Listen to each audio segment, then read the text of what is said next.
Hey, I'm back again. Really trying to get through some of this project um, without the interruptions, but it seems that that's not going to happen. So, um, all right. Now, I told you about my family from the scroll to owning the school to having college degrees, and I don't know how they did everything that they did. But that wasn't all that they were involved in. I told you that Dr. Mayers was also a friend of Marcus Garvey, and they also published a book, God Dealing with the Negro. So these people were not only they were civic minded, community minded, and they also had a spiritual side to them as well. My grandfather was a deacon and also one of the founding members, I believe, of the Shiloh Presbyterian Church there in Knoxville, Tennessee. Um, Here is a photo of the distinguished deacons, probably the first deacons in Shiloh Presbyterian Church. And this gentleman right here, my finger is moving, that is my great great grandfather. That's my great great grandfather. He's the same gentleman that is the principal at the school that I showed you and is standing there with the children at the school. That is Clarence Sam Toole. Sam Toole, and on the back it says Grandpa Sam Toole and the elders. The elders, they are the elders. I'm sorry, I said deacons. They are elders. The elders of our church, Shiloh Presbyterian Church. So at that point in time in my family, uh, we were Presbyterian. We were Presbyterian. Um, Now, I'm not so sure that we came out of the Presbyterian church on his side, and I'll tell you why a little bit later. I'll share that with you a little bit later. So these are the deacons. Now, here's another picture of the deacons, but it looks like it might have been an uh, earlier photo or earlier set of deacons, just because of the way the photography is. Um, and my grandfather was very faithful to Shiloh Presbyterian Church. And now that I see that it says elders, I don't know why I always thought they were deacons, but they are elders. And so it makes a lot more sense now. And what I'm talking about is that my grandfather literally got up to speak one day at Shiloh Presbyterian Church, and he drew his last breath, and that's where he passed away, at Shiloh Presbyterian Church.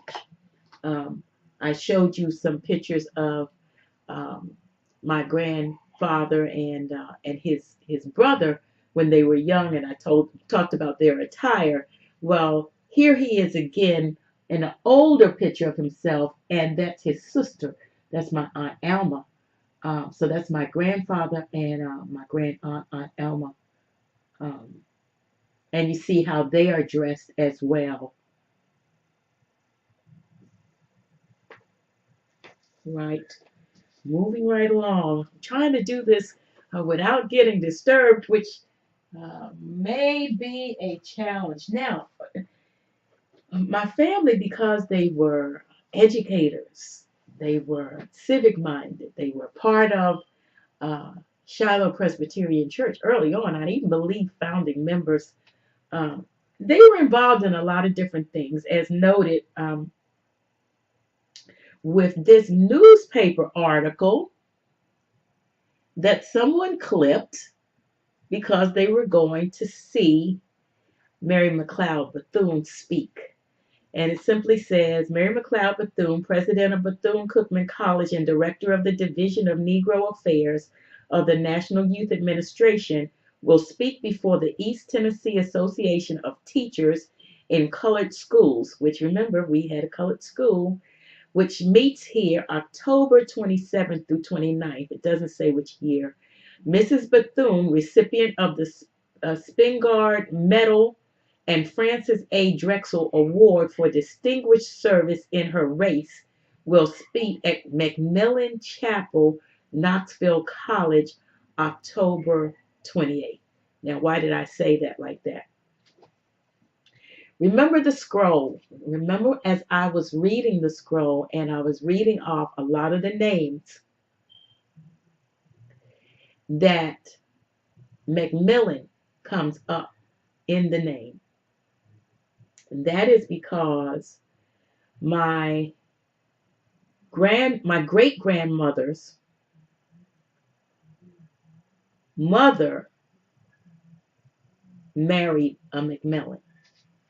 And so my grandmother, all her siblings are McMillans.